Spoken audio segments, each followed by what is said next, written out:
Mari kita bersatu berdoa. Terpujilah Engkau Allah Bapa yang baik, kasih berkat dan kasih karunia yang Kau berikan kepada kami. Kami dapat berkumpul dalam bukti ini. Kami akan mendengar sebagai dari firman.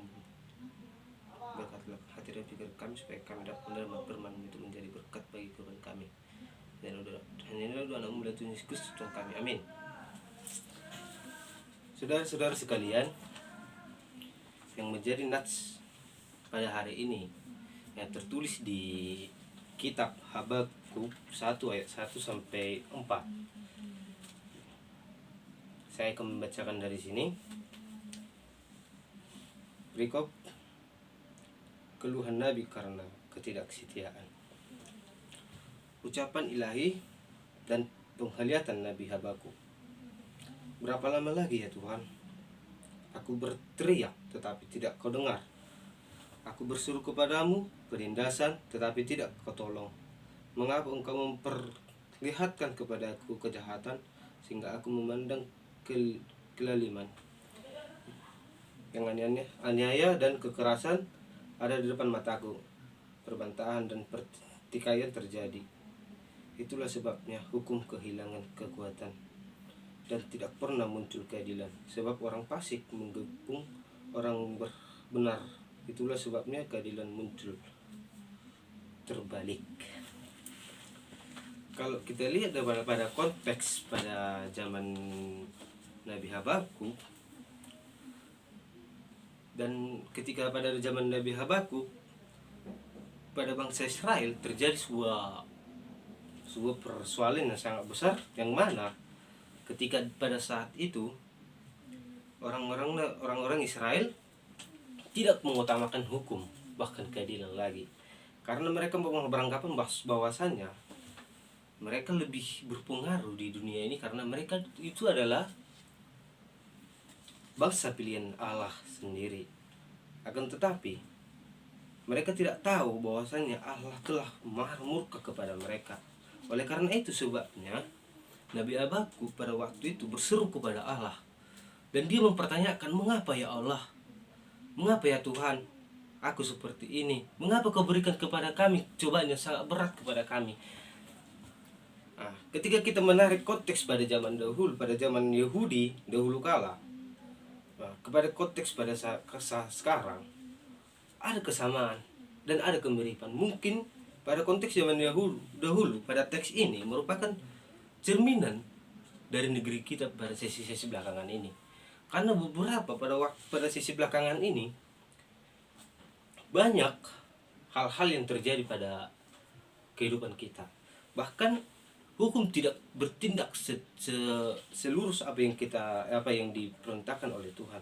Bahkan seperti hal contoh seseorang atau pada waktu kasus dahulu tahun 2018 kalau tidak salah, ada seorang nenek yang mengambil buah kakao dan memakannya karena dia lapar. Dia mengambil dari kebun seseorang dan dia memakan buah kakao tersebut karena kelaparan di perjalanan mau pulang. Dia ditangkap dan dimasukkan ke dalam penjara. Dia dihukum selama 5 tahun penjara. Selama 5 tahun penjara hanya karena sebuah kakao, karena dia lapar. Padahal akan tetapi kalau dilihat banyak orang atau para politisi yang korupsi, mereka merampas bahkan mengambil hak-hak orang miskin hingga miliaran rupiah. Mereka hanya dihukum 2 sampai 3 tahun saja. Apakah itu dinamakan keadilan? Itu yang menyebabkan bahwasanya Allah itu murka kepada kita. Kesengsaraan di mana-mana, seperti pada saat sekarang COVID-19 melanda, sehingga banyak orang yang bingung melakukan apa. Mereka berseru, ya Tuhan, kapan musibah ini akan berakhir? Kapan ya Tuhan? Apakah kami akan tetap seperti ini saja sampai akhir hidup kami nanti? Begitu seperti itu kata-kata orang kebanyakan. Tapi tanpa mereka sadari, mereka yang telah mengubah bahwasanya mereka yang menantang Allah itu sendiri. Mengapa mereka seperti itu? Mengapa mereka melakukan hal yang tidak pantas dalam kehidupan mereka sehari-hari? Kalau dilihat pada ayat yang ketiga, mengapa engkau memperlihatkan kepadaku kejahatan sehingga aku memandang kelaliman.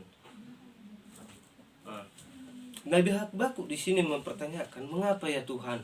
Mengapa kau memperlihatkan kepadaku? Mengapa kau tidak menunjukkan jalan keluar? Mengapa kau tidak menunjukkan jalan keluar kepadaku supaya aku bisa mengatasi apa yang menjadi permasalahan dalam negeri ini? Nabi Habakuk ini berseru kepada Tuhan untuk memecahkan masalah dari bangsa Israel itu sendiri, supaya bangsa Israel itu bisa dia pimpin untuk menjadi lebih baik. Akan tetapi banyaknya orang yang tidak mau untuk dipimpin, dan banyaknya orang hanya mementingkan pemikiran mereka tanpa memikirkan apa yang harus dia lakukan kepada alam mereka sendiri, sehingga mereka itu jatuh dan mereka itu terombang-ambing akan arus kehidupan dan akan kenikmatan dunia yang sementara. Banyak orang miskin pada waktu itu yang menjadi tertindas, sedangkan orang kaya semakin kaya dan orang miskin semakin miskin. Banyak orang miskin yang menjadi budak pada waktu itu, sehingga mereka tidak tahu apa yang ingin mereka perbuat pada waktu itu.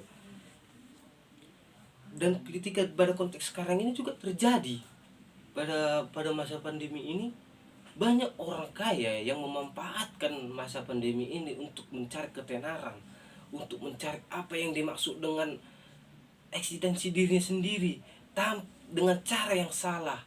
Seperti halnya mereka membagi-bagi uang, tapi mereka itu cara yang salah.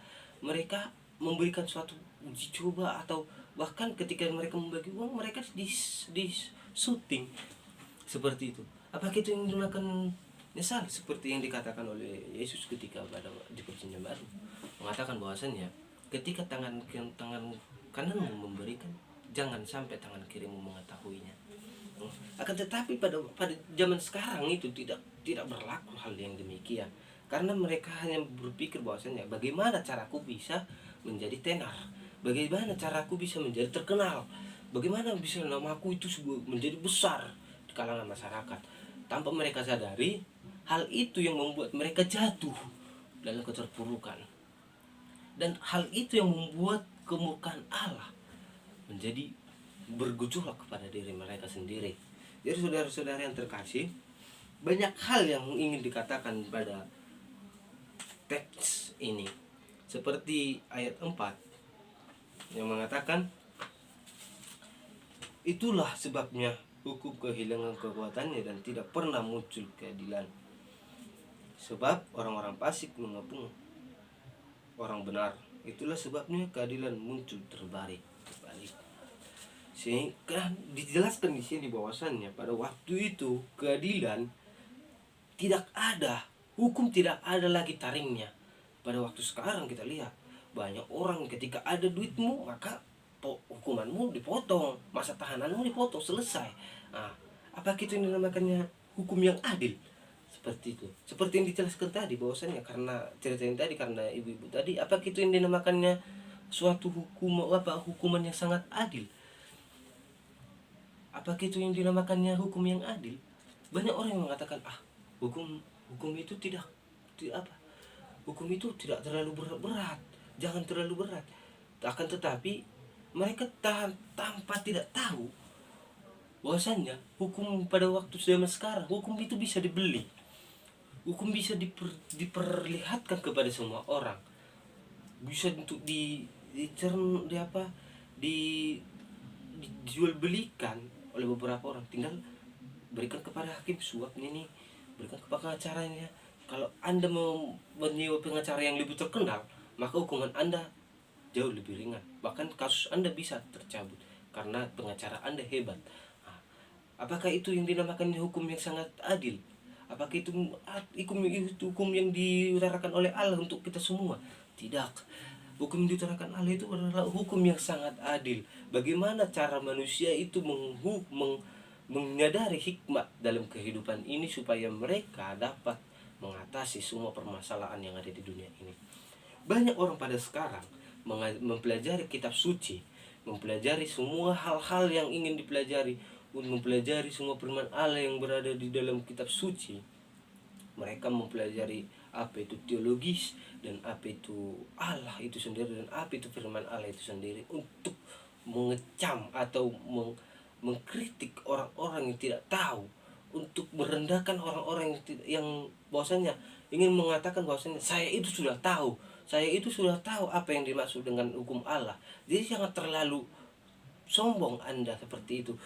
Akan tetapi mereka tidak tahu bahwasanya orang yang mengetahui hukum Allah itu akan berbuat baik, dan orang yang mengetahui hukum Allah itu tidak akan pernah melakukan hukum Allah ini dengan semena-mena seperti itu. Oleh karena itu banyak orang yang ingin mengukur kemampuan seseorang, akan tetapi dia tidak paham apa yang menjadi tolak ukur dari kemampuan itu sendiri. Dia tidak mau diukur oleh orang lain, tapi mereka ingin mengukur orang lain. Itu yang dinamakannya sekarang keegoisan yang sangat luar biasa. Banyak orang pada saat ini mengandalkan egoisnya sendiri untuk menjalani kehidupan tanpa memikirkan bagaimana kelanjutan hidupnya, bagaimana perasaan teman-temannya, bagaimana perasaan sesamanya di sekitarnya, dan bagaimana perasaan orang-orang di sekelilingnya, hanya untuk mencapai tujuannya sendiri. Banyak orang yang ingin mencapai tujuannya dengan cara-cara hal-hal yang sangat tidak manusiawi. Seperti halnya banyak orang yang ingin mencapai, misalnya saya ingin menjadi polisi, saya bayar 150 juta, saya bayar 500 juta, saya bayar 1 M supaya saya bisa masuk polisi. Saya ingin masuk tentara, saya bayar 300 juta, saya bayar 500 juta.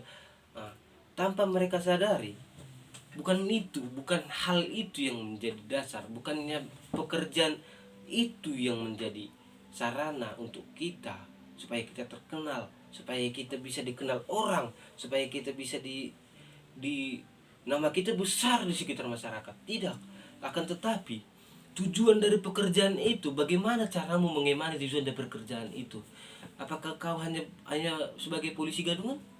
Apakah hanya sebagai tentara yang hanya memanfaatkan jabatanmu untuk menguras masyarakat miskin atau masyarakat kecil? Itu yang dimaksud di sini.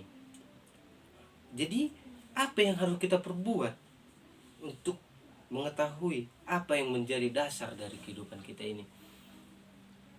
Kita itu harus paham di mana eksistensi kehidupan kita, dan apa yang harus kita jalani untuk memuliakan nama Tuhan. Nah, seperti ada pepatah mengatakan, perbuatlah hal yang baik dan adil dalam firman Allah, sebab orang yang berbuat demikian akan mendapatkan imbalan yang besar dari Allah itu sendiri. Amin. Mari kita berdoa. Terima kasih Allah Bapa, karena Engkau telah memberikan kami hati yang tulus dan pemikiran yang sangat jernih untuk memahami